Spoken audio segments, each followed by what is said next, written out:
Toynado!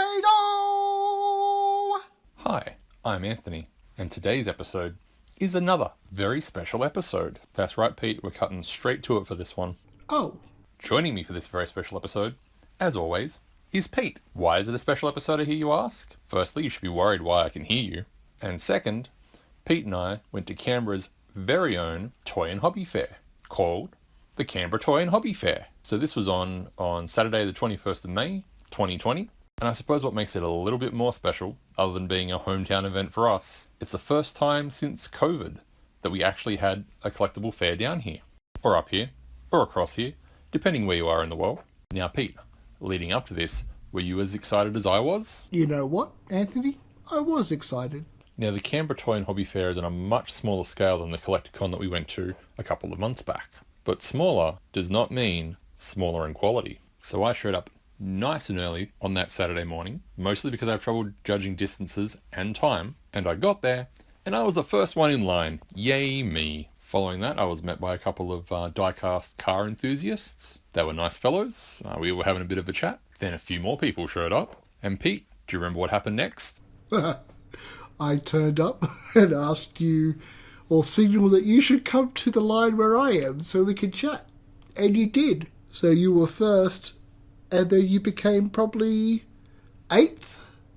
Plus, I also had to get the child to my sister's who was looking after her, had to get petrol, had to go to the ATM and then get cash this time. Remember the last episode when we did the Christmas special and I didn't have cash? Wasn't making that mistake again. So anyway, then we waited in line for a little bit longer, and then we were finally let into the basketball court that was calling Canberra Toy and Hobby Fair home. Collectibles to the left of me, friend of the show, second childhood toys and collectibles to my right, and then we were off. Pete, what was the first thing that grabbed your eye as we went through? Well, for this one, I just wanted to do a wander first. Have a look around, see what was there. I guess I was more after He-Man toys this time. Now, I do find the Canberra Toy and Hobby Fair interesting in that it's not just like action figures or comics, but also like die-cast cars and trains and collector cards. It's more a wide variety of stuff. Oh, and old computer games. We'll get back to that later. First thing that really grabbed my eye as we went in, on the left-hand side, somebody had the glass McDonald's cups from Batman Forever, I'm pretty sure. Yeah, Batman Forever. And they only wanted like $3 each for them. Like, that was really cool. Unfortunately, I only had notes on me and I didn't want to be that guy. So I went, I'll buy something else and then I'll come back and I'll grab those. That was a mistake. One of our friends, an avid listener, Terry, came through the doors, snapped them right up. So Pete, you and I got separated while we were walking around, as is known to happen, and I came across a little stall run by a guy called Darren, and he was selling G.I. Joes and Star Wars figures. And what he had there was pretty amazing. So I did end up spending probably most of my money at this stand. He had an almost complete Spirit. It's one of the ones I've been looking for quite a while. Unfortunately, his eagle that sits on his arm was broken, but otherwise he's in really good condition. It was really nice to find. I also picked up from him a Footloose complete. He's one of the few G.I. Joes that actually look like they should be in the army. I also picked up a character called Alpine who had all of his accessories, but the string that was holding his little grappling hooks together seems to be a bit frayed.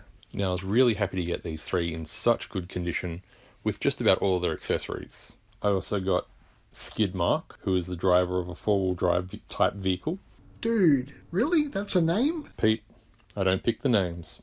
Sorry, he's the driver of the Desert Fox six-wheel drive. And I also got Copperhead, who's the driver of the Water Moccasin. And Star Wars figure-wise, I grabbed a Tusken Raider with an actual vinyl cape. These are the original Star Wars figures. I was very surprised to find him with his cape. I walked around a little bit afterwards, and I saw somebody else selling the Tusken Raider, but without the cape. And they were selling it for $30 more than what I paid for one with the cape, so I was pretty stoked with that. I also got Hammerhead, who was always one of my favourites as a kid. I already had it, but I got this one for my brother-in-law. And also, I picked up Greedo. I love these Star Wars figures from the original Canna collection because I remember that they were working off like stills and things before the movie had even come out. And some of the characters just look not quite right. So I don't know what Greedo's wearing in his bright green jumpsuit, because that is not exactly how it is in the movie. The photos must have been before he bought his nice little vest. And you look at Hammerhead, I'm pretty sure in the movies he wears like brown robes rather than a blue swimsuit. Look, it was 1977. It was a different time.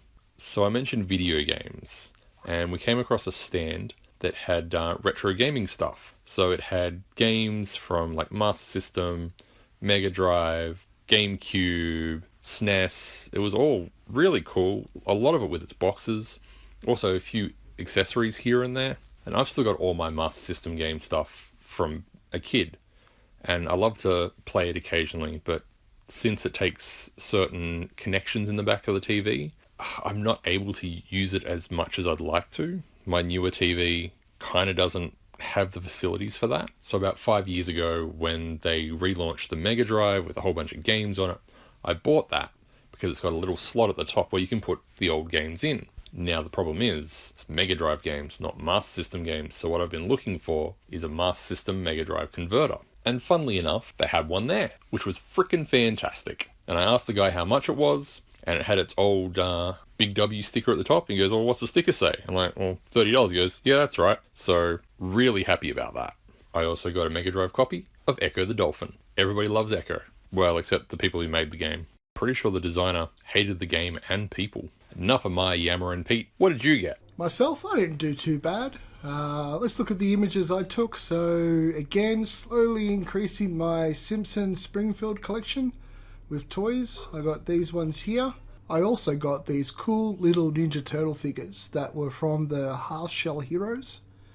They were a cartoon lot. I may remember them with the dinosaurs. But for $25, I got Mikey, Leo, and Don, as you can see there. So pretty cool. The other thing that I got was this Transformer, which is a wheeljack, but I didn't quite understand when people kept saying that it was an KO version, which turns out to be a knockoff. But $25 looks pretty cool from the box. Haven't had a chance to open it yet. Yeah, that's pretty much what I picked up. Small amount, but very happy with the Ninja Turtles and the Simpson characters and the Transformer. There we go. Thank you for joining us for our episode on the Canberra Toy Fair from 2022. I certainly didn't travel back in time. Although, for the prices I paid for the G.I. Joes, I may as well have. High five, Pete. Pete. Pete. Not gonna leave me hanging, are ya? Okay.